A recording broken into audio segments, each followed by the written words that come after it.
Selamat pagi, izin memperkenalkan diri. Nama saya Agatha Skarwidianingrum, kelas 1210 absen 4. Di sini saya akan menunjukkan hasil karya ujian praktek saya dengan tema lingkungan. Jadi ini hasilnya.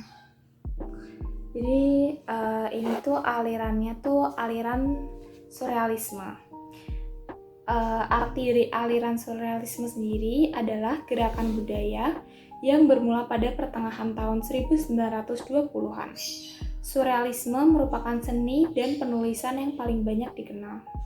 Karya ini memiliki unsur kejutan, barang tak terduga yang menempatkan berdekatan satu sama lain tanpa alasan yang jelas. Jadi kan ini ada paus, ada bumi, sama ada tombak.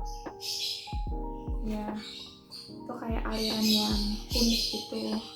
Saya milih aliran surrealisme ini karena tentunya aliran ini aliran paling dikenal ya, paling populer. Terus penuh dengan khayalan dan fantasi, lukisannya aneh-aneh. Jadi kita bisa menumpahkan ide kita gitu dengan total. Terus alasan saya ngelukis paus terus ada bumi, terus ada tombak ini karena keresahan saya akan punahnya paus di laut.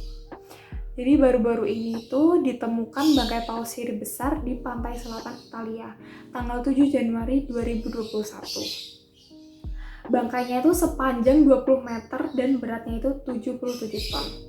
Itu tuh merupakan bangkai terbesar yang pernah ditemukan di Laut Mediterania.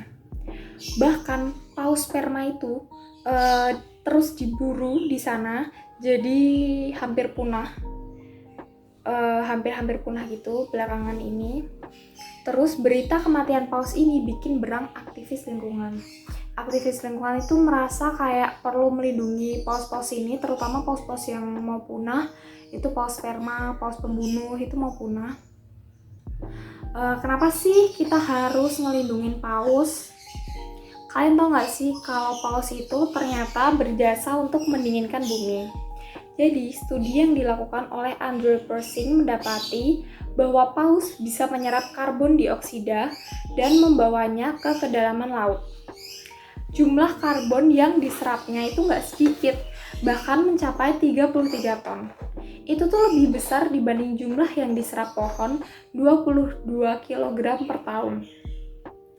Gak cuma itu aja, gak cuma membawa karbon dioksida, kotoran paus itu tuh mengandung zat besi dan nitrogen. Jadi itu tuh mampu menyuburkan fitoplankton yang berguna menyerap emisi karbon dioksida. Kan fitoplankton itu bisa menghasilkan O2 sama kayak tumbuhan. Kalau kalian selama ini mikir kayak paru-paru dunia itu hutan, yang menghasilkan paling banyak O2 itu hutan, kalian itu salah. Jadi O2 itu sebenarnya dihasilkannya tuh lebih banyak di laut ya, lewat fitoplankton ini, dan makanannya itu adalah kotoran dari paus. Jadi kalau kita membunuh paus sama dengan kita mempercepat global warming yang terjadi di dunia ini gitu. Kadar emisi yang ditangkap fitoplankton ini mencapai 37 miliar ton atau setara dengan karbon yang ditangkap oleh 1,7 triliun pohon. Bisa kalian bayangin, satu paus aja meninggal tuh udah berapa hektar, sama dengan berapa hektar hutan gitu.